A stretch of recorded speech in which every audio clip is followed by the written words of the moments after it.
Hello children. In our earlier session, we learned about invertebrates and the vertebrates. In the vertebrates, we learned about fish. Today, we are going to learn about reptiles and amphibians. Reptiles, animals like lizards, snakes, turtles, and crocodiles belong to a special family of animals called reptiles. Now, let's find out few characteristics of reptiles. Reptiles are cold-blooded animals. It means that these animals cannot control their body temperature and it changes according to their surroundings. Cold-blooded creatures take on the temperature of their surroundings, means they are hot when that environment is hot and cold when their environment is cold. That means cold-blooded. Clear? A reptile's body is generally covered with scales. Reptiles such as crocodiles have horny scales to prevent the loss of water from the surface of the skin. Many snakes shed their old skin and grow a new one from time to time. This process is called molting. Reptiles such as turtles and tortoises have a hard protective shell on their bodies. Whenever they sense danger, these reptiles curl their head and feet inwards to hide inside their shells. Lizards such as chameleons and iguanas can change their body color to blend with their surroundings and hide away from their enemies. This characteristic is called camouflage. Reptiles reproduce by laying eggs. Generally, many eggs are laid at one time. Some reptiles, such as turtles and crocodiles, come to the shores to lay eggs. Now, once they have laid the eggs, they have to protect them, isn't it? So, what do?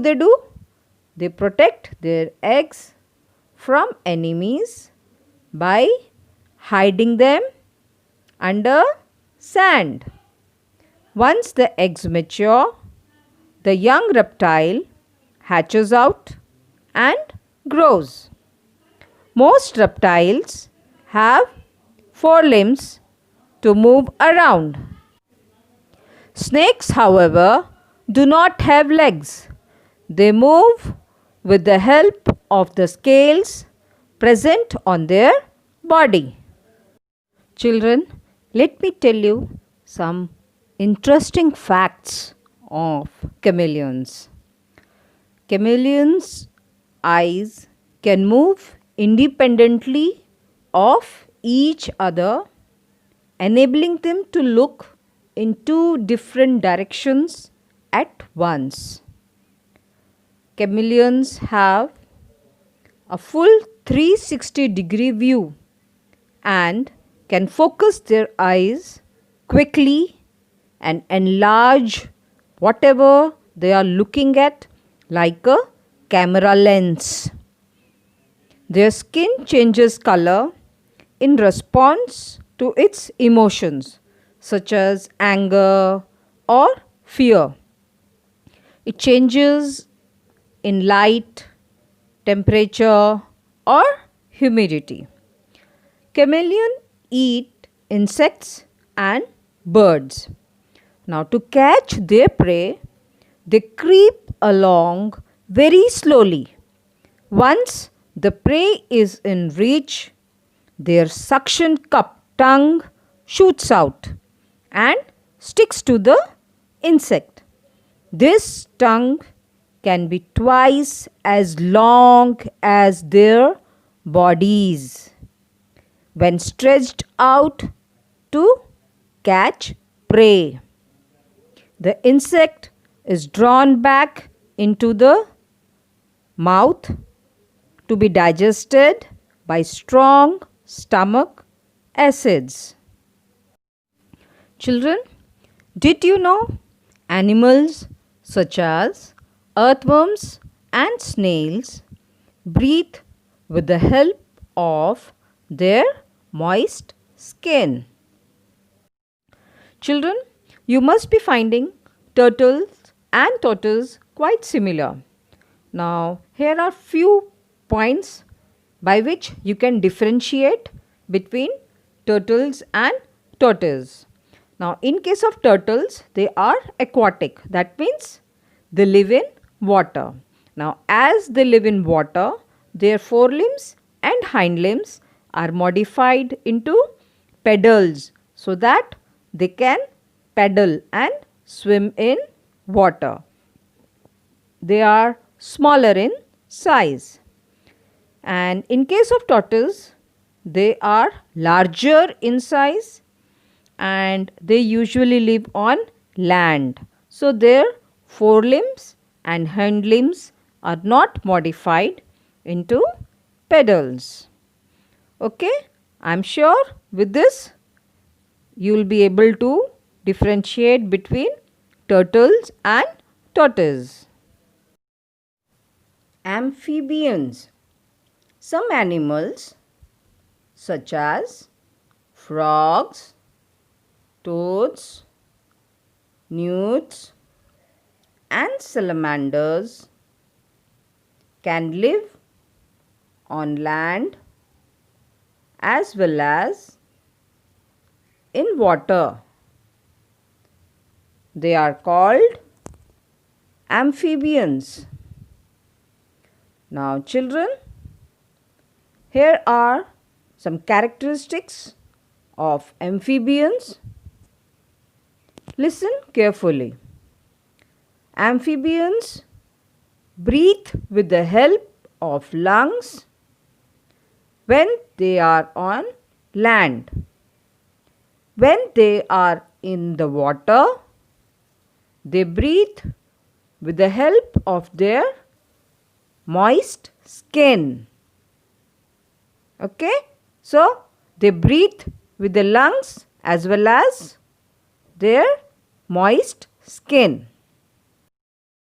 Children, we will learn in short the life cycle of frog and some habits. Okay? Now, frog lays its egg in water, say ponds. And the eggs laid by frogs hatch and tadpoles are born. A tadpole breathes with the help of gills and can live only in water. It undergoes several changes and turns into an adult frog that can then live on land as well as in water. A frog breathes with the help of lungs when it is on land and with the help of the moist skin when it is in water. Frogs croak during the rainy season to attract their partners for mating. A frog has a very long and sticky tongue. Whenever it spots an insect nearby, it sticks out its tongue. The insect gets stuck on its sticky tongue, which is rolled back into the mouth. Frogs have longer hind limbs to hop on land. Children, you must be finding frogs and toads quite similar. So, here are some points with which you can differentiate between frogs and toad. Now, frog has a slim body, whereas a toad has a stout body. And in case of frog, they have very long legs as they live in water and prefers to jump, whereas a toad has short legs, so they prefer to walk or they use small hops. They usually live on land. In case of frog, as they live both on land and water, they have thin, wet, smooth skin, somewhat slimy, and they have more colors on the skin. Whereas in case of toad, it has thick, dry and warty, and they are usually brown in color. So, I think with this it will become easier for you to differentiate between frogs and toads. Children, there is an interesting homework for you. Match the columns and name the following. We will discuss the answer in the next session. With this, we come to the end of reptiles and amphibians. I am sure everything is clear to you and you enjoyed watching this video. Stay home, keep watching the video. Bye.